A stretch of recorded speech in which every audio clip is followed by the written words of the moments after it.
Hey, you all. Welcome back. Y'all already know what it is. You see the title of this video. This is Real Housewives of Beverly Hills Darling, season 11, episode 18. So let's get into it. I am on a time crunch. I can't promise this video will be brief, but I'm going to try. Also, if you all don't see videos uploaded for me in the next few weeks, I am very busy. I'm going to try though. I'm going to try my darndest. So let's jump into it. Kathy, who is a friend of the Housewives, is planning her first Housewives girls trip to Del Mar. I love it. These friend of the Housewives are coming through. A scholar on Potomac is coming through with the fashions and the looks. And here comes Kathy planning her very own first trip. Look at you, Kathy. I see you. So Dorit calls Kathy to complain about Garcelle. Don't nobody want to hear that BS. I'm sorry. Garcelle has clearly addressed her issues with Dorit on multiple occasions. I'm not sure what the complaint is. You all are still mad over the article, but she didn't lie. You all did gang up and attack her. Where's the lie? And Kathy knew it was some BS because she was sitting there doing everything. Painting her nails, putting on lipstick, fluffing her hair. She literally was doing everything and not paying attention to a word that Dorit said. So anyways, all of them arrive at Kyle's house except for Garcelle. I think she had to finish up working at the Real. And they were gonna do a caravan, I think, which I was like, where's the Sprinter man? Because Kathy said she's not used to driving herself, which means that Kathy isn't a good driver. I wouldn't want to be on the road the same time that Kathy is on the road. I'm just saying. So Kathy forgets her purse, which the classism jumped out in this scene because Kathy references the woman who should have the purse, one of her staff members, as the lady. And I wasn't sure if she called her the lady because she didn't want to reveal her identity on camera, maybe. But even when Kyle asked her, well, who's the lady? Does she have a name? She didn't really answer her. And then something else that turned me off, when the lady met them on the road to give Kathy her purse, she was like, oh, here's your purse. She was like, yeah, okay, all right, bye-bye. Like, shooing her off as if the lady was causing her an inconvenience. Like, ma'am, you left your purse, okay? Like, I know you get waited on hand and foot, but it's not her fault. You left your things at home. You're an adult. Pay attention. So they arrived to the hotel. I didn't really the hotel. It wasn't all that. I mean, they had it was a vast property. It looked well manicured, but I wasn't here for the wooden furniture. I wasn't here for the couches with the flowers printed all over them. It looked like something out of the 1970s or 80s, but that's just me. I'm sure the guests that stay at the hotel are about 1 million times wealthier than I ever will be, and they enjoy it just fine. So next, they go to a pop-up picnic, which I'm so tired. All they do is eat and argue. They literally get paid to eat, gossip, and argue. I can't even be mad at the hustle, right? So while they're there, they call Sutton to check in on her because she had to go to the ER because her ankle was swollen and it turned black and blue. So you don't play with those type of things. If your ankle keeps swelling, I have a bad ankle. It's my left ankle. I think I injured it in grade school and then once in graduate school, the same damn ankle. And it never really heals, right? It has a mind of its own. So I'm glad Sutton went to the ER because before you know it, you won't be walking, right? Real quick. So after they get finished checking in on her, of course, now you gotta talk crap about her, right? So Sutton asked Erica, how does she feel about Sutton? Once again, this has been asked and answered. We know Sutton doesn't care for Erica, or actually I should say, Erica doesn't care for Sutton due to her line of questioning. And she says, I'm not a liar, and to be called a liar is not okay, and I'm not going to tolerate it. Sorry, y'all, my dogs are barking in the background, right? And then my husband left on one of the TVs, and you can clearly hear it, and I don't feel like getting up and turn it down. So I'm supposed to be talking loud enough so you all can just ignore that, right? But anyways, Erica was like, Sutton called me a liar. And she was like, right, Kyle? Because Kyle's the one funneling this information to her and Renna. And she said, well, she said that you lied about the car accident story, which Erica did. We're not going to keep going over this. She did. Either she was lying then or she's lying now. Either way, Erica is a liar. She lied and she's a liar, period. So Dorit then says, well, about the accident, I know you said Tom was unconscious for 12 hours, and Erica says, yeah, allegedly. You can't make this up. And I just wish the ladies would say the same thing to each other's faces that they say in their confessionals. Because Kyle was 100% right. What do you mean allegedly? You told us this information. You literally divulged this to us. And now you're saying allegedly. All right, Erica, you're lying. So Erica then talks about how she denied surgery on Tom's ankle because he had a TBI, which is a traumatic brain injury. So let me get this straight. The doctors wanted to operate on his ankle and not resolve the TBI. Okay, lying.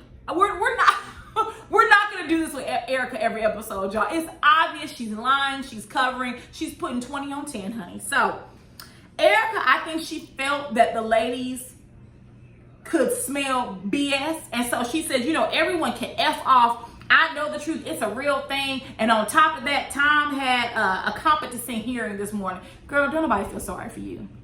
I feel sorry for the victims. All of this is playing out and they still haven't seen a dime of the money that's owed to them. So Erica then says that she's not apologizing.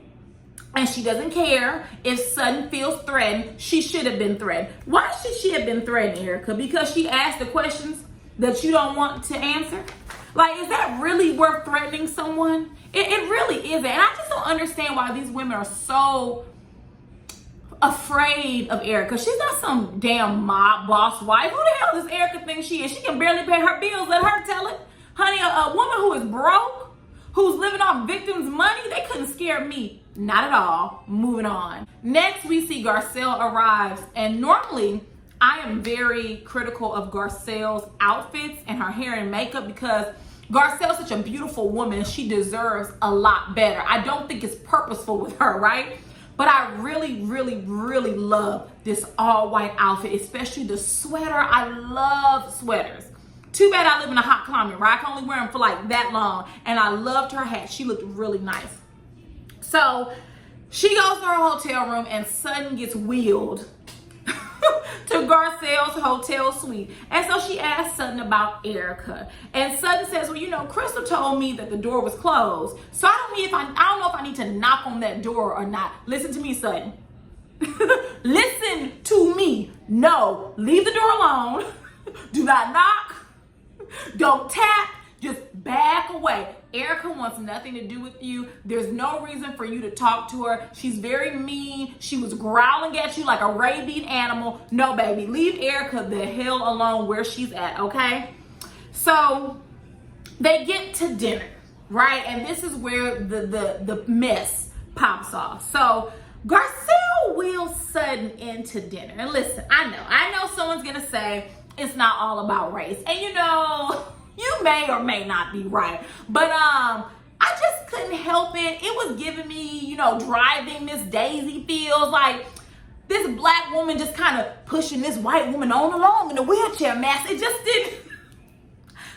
didn't like the imagery of it all. That's what I'll say. So Kathy and Kyle are late. Everyone arrives. I think, was dinner supposed to start at 8 or 8:30? And it was 8:57. And Kyle is literally running up and down the hallway. Kathy still has 2 rollers right in the front. It was so funny. Kathy took the rollers down. The hair just went poof. It just went flat to her head. I was like, girl, you should have left the rollers out. It didn't bump your hair. It didn't curl it. It didn't do a damn thing for her hair. So Rita called Kyle, and Kyle's running. She's doing the shorty low. She's jogging. Okay, up and down the hotel suite. And she says, I'm not going to answer because I'm too scared. Girl, hell with them. Okay, they'll wait on you. And if they won't wait on you, they'll wait on Kathy. They'll wait on Kathy. And that's what Kathy told her. She said, who called you? She said, girl, are they your boss? Kathy said, listen, y'all can wait on me. And I think Kathy said something like, oh, they're probably drinking cocktails. I said, oh, Lord. Not that they having a cocktail hour while y'all are late. Okay, Kathy. They're probably having cocktails. They can wait, right? So they finally get there. Everyone's at the table. And I don't know who asked it. I couldn't distinguish the voice. But someone asked, well, how is everyone? You know, Garcelle says happy. Other people have good answers. Here comes Erica. Fearful. Now keep that in mind because that's important for later on in the episode. Kathy says that she is anxious because there are still some lingering issues. Here comes Sutton. Sutton is going to address Erica. Baby, Erica shut her down. She said, why are you talking to me? I don't want to talk to you. Do not talk to me. Sutton, leave this maniac alone.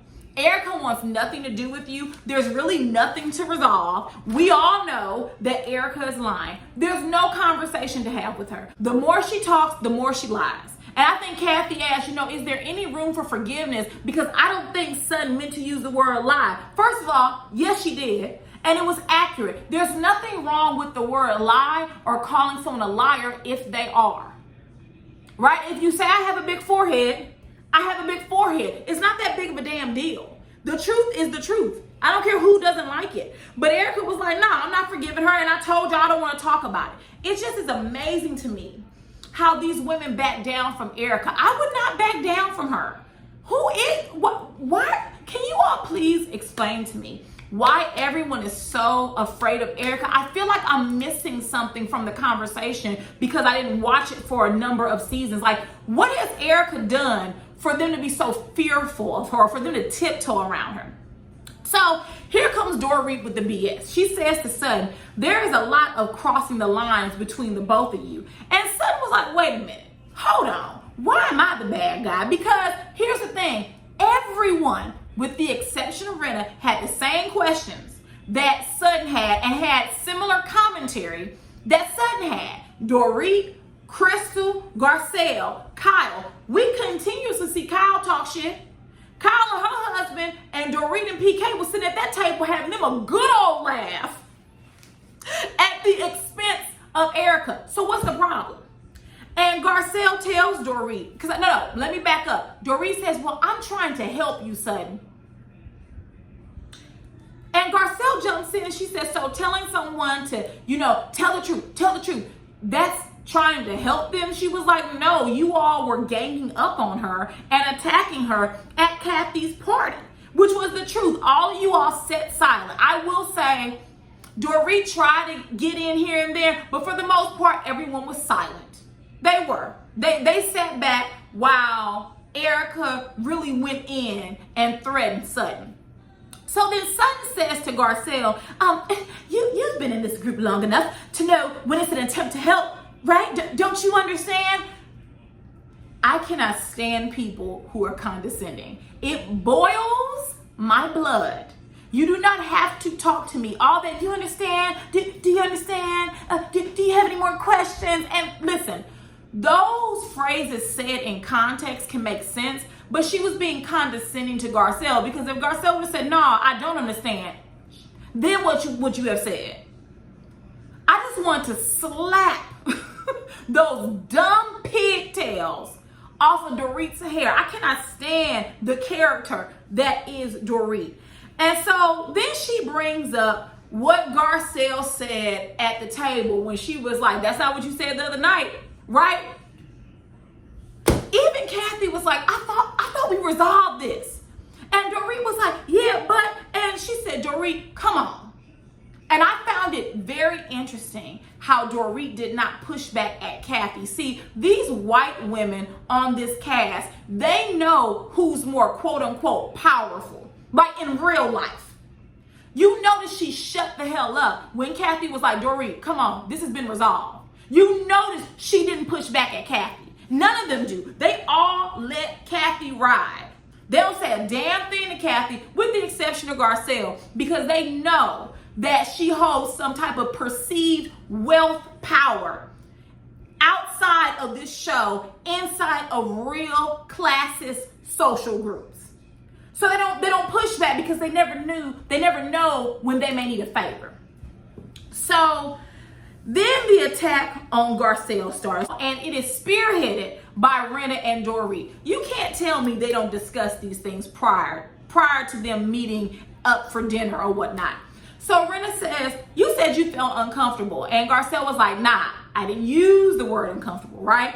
And she was like, well, you know, regardless, do you even like any of the ladies? That's a stupid question. Of course she does. She doesn't like you. I just want to thump Rinna and those big old poofy bald lips. I can't stand Rinna or Dorit. And she says, yes, I like some more than others. That's natural. Any type of social group that you're in, or any group, there are some people that you really like, and there are others you can take it or leave it, honey. And that's just what it is. That was a very honest and transparent answer. So Rinna says that Garcelle needs to make an effort to be a friend. I don't really feel like that Garcelle hasn't made an effort. Garcelle's the person where she sees people for who they are, and if she thinks she's going to clash with you, she kind of just keeps her distance. And I think that's fair, because that's kind of how I operate. If I think there's going to be an issue between you and I'll be cordial, I'll be nice, but baby girl, I'm not calling you, I'm not texting you, we don't even have no type of conversation, because I can see you with my good eye, that you ain't ish from far away. So Rinna gets upset because she feels that Garcelle's interview was offensive. It wasn't. It was an interview. All of you all have interviews. You are all asked questions, and Garcelle answered them based on her experience within the group. And she kind of raises her voice at Garcelle and tells her she needs to be straight up with Dorit. Once again, this line of questioning, this has been asked and answered. I'm not sure when Garcelle hasn't been clear. From my perspective, she has been. I'm not sure why we're rehashing this. So Garcelle said, listen, don't nobody speak up for me. Which, Garcelle, they're not. I mean, look at how they treat each other. I mean, no shade, but Kathy and Kyle, they're sisters and didn't even speak for years. Look at what Rinna did to Denise, and that was supposed to be her good girlfriend. Every time Rinna says that she's known someone for a long time, they were friends, she treated Denise like trash, and she's treating Garcelle like trash. I have no clue how Rinna treats her enemies if this is the way she treats people that she gives the title of friend to. No ma'am. So Garcelle said, listen, I spent my whole life trying to fit in. And she said, it's not about race, but you know, it kind of is. Have you all ever stopped to think about how it feels for me to be the first black housewife on Beverly Hills? She didn't say that. I'm adding that, but that's really what she was trying to say. And Kyle said, well, yeah, I thought about it. She said, yeah, but you don't say it. You don't acknowledge it. She's the first black housewife on Beverly Hills. And to be fair, there is an immense amount of pressure. Everyone assigns us these wild stereotypes. And I think Garcelle does her best to not live up to those stereotypes. But she better than me. I don't give a damn about a stereotype. Lisa Rinna took a wine glass and slammed it down on the table. There's nothing more lowbrow and low class than that. So I really wouldn't care. But I understood Garcelle. And she says, have you ever walked into a room and you feel like you're the only one that's different? Here comes Kathy and her unaware ass. Yeah, I have. And Garcelle said, well, try doing it your whole life. And once again, I hated that Garcelle had to cry for them to recognize that she was a human. I think that is BS. I think it's BS that a black woman has to keep explaining herself over and over again. This conversation about race, they've talked about it. And I actually feel like they've had some good conversations about it. They've talked about it and they left it alone. They've talked about it and they've left it alone. Why is it that Garcelle has to keep explaining herself and then be reduced to tears for you white women to run and hug her? That was so cringy to me. But you know, really, it's the audacity and it's the Caucasity. All of a sudden now, you're being vulnerable. That was so beautiful. So in order for you to understand how I'm treated in society, I must break down and cry in front of you. Honey, these white women have nerves of steel. And I did not like that scene. I was very disgusted, but to be honest, it is what I expected. You have Dorit that said her children love dark-skinned people the most. What do you expect from her? And it wasn't even about the crying. I think that these women really wanted to get under Garcelle's skin, and in their minds, they succeeded at that. I don't have a problem with her crying, right? Crying is a natural emotion. I'm kind of torn on this one. I just wish she wouldn't have did it in front of them. I wish she would have kept stone faced, and I wish she would have said, yeah, I don't like some of you, I don't like you, and I don't like you, Rena and Dory, and both y'all can kiss my ass and go to hell. Moving on. That's what I wish she would have said, but Garcelle handled it the way that she felt.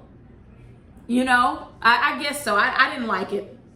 I didn't like how they kept saying it was a breakthrough. What breakthrough? You need someone to cry for there to be a level of understanding. It's just the Caucasity for me.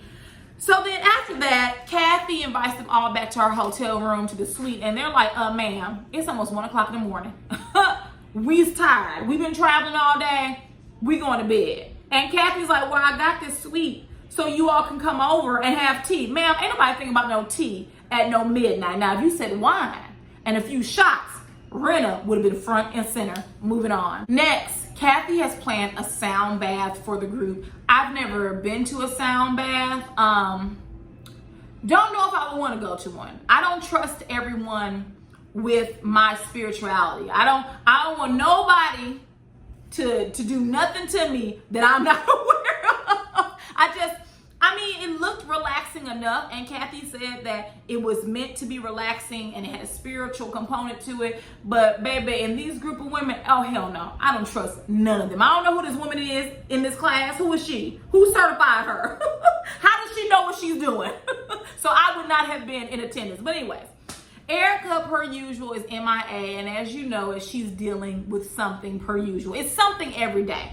So after the sound bath, Rena informs Kyle that Erica found out that Tom's brother wants to put him in a home for dementia. So they go to our hotel room, and Erica is very bothered, and she's almost ready to, quote unquote, have a nervous breakdown. Now keep in mind, this is the man that she said was mean, that was vile, and that was nasty. The man that had different holes and different area codes, right? This is the man that she's talking about. But she's ready to have a nervous breakdown. All right. So she says, regardless of what's going on with him legally, I'm married to him. Or I was. Well, you're still married to him until you are granted the divorce. So she's married to him. And she says she knew about, her brother requesting that he be put in a home last night when they were at dinner. And so she used the word fearful. What are you scared of, Erica? You don't want to be with this man. And this BS that you said about his family, that, I don't want him to go in a home because my grandma was in a home and I see how she just rapidly declined and they don't take care of you. They take their frustrations out on you. I absolutely agree with you, Erica. But why do you give a damn? You're accusing his family of abandoning him. They didn't do anything different than what you did. Because per your words, you dropped him off at work, you went and cleared the house out and moved and said, see you later. By the way, I'm divorcing you. You abandoned him too. Let's take away, let me take this down. Let's take away Tom is a thief for a moment. Like, real deal. Let's take away the part that he's a thief.